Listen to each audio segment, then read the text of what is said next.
Practice tayo.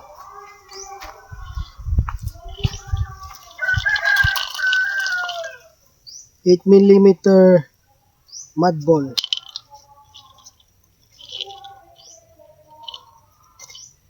.5 flat band.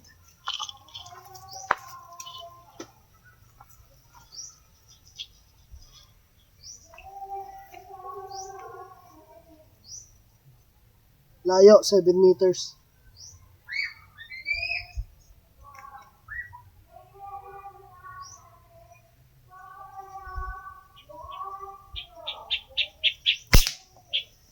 Uy. Pa. Ibon. Okay, muna. Sablay. Baba.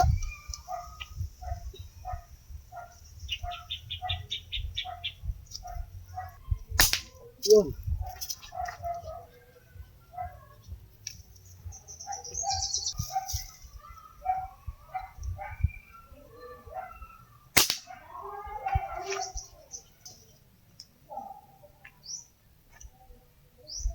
Kailangan natin mag-practice bago tayo mag-hunting para sulit.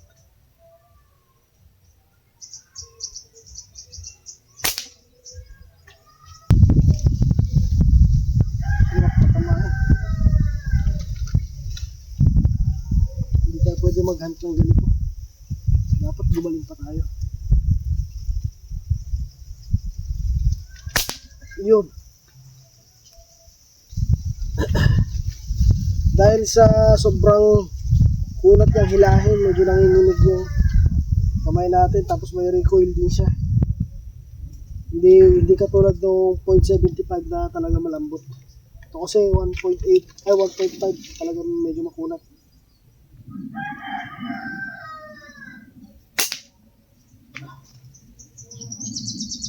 Pero nakakatama pa rin. Ayoko na sana gamitin to, kaso sayang. Dahil 5 piraso yung binili natin na ganito, 5 piraso 1.5. Yung .75 natin, 2 piraso lang. Pero kagandahan, nag-order tayo nung .65 na Adam Pro na black. Made from Vietnam, yung mga ginagamit ng mga slingshot hunter na taga Vietnam.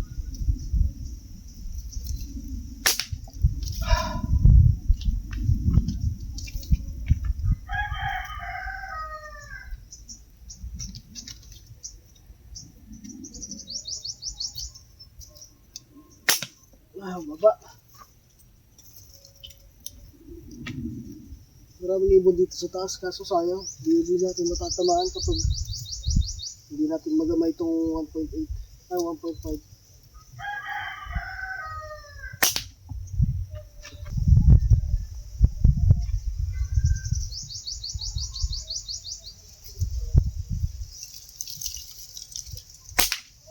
Yun. Pag magaling na tayo dito, abangan nyo.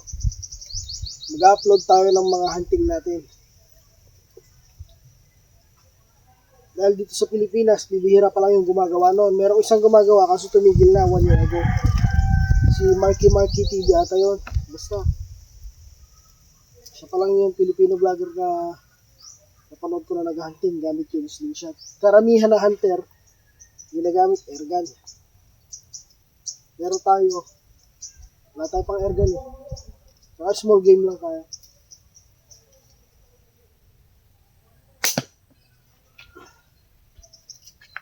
Sila kasi talagang dumadayo sila sa pag-airgun.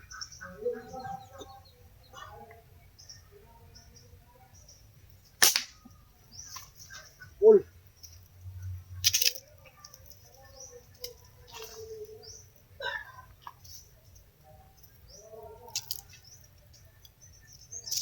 Kung sa accuracy, mas accurate tayo dun sa .75. Pero kung sa lakas, mas malakas to. Ang problema, kahit gaano kalakas yung slingshot mo, kung hindi ka tumatama, walang kwenta.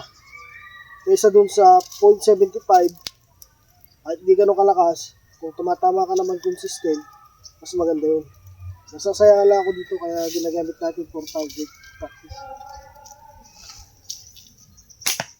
Pero pag hunting siguro gagamitin ko yung 0.75.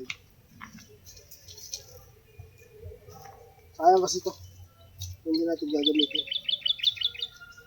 Kung may bibili nga lang eh.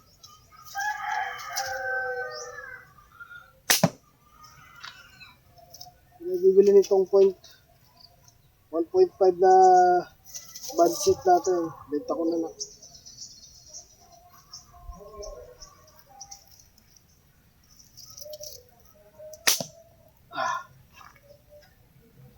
Bus na.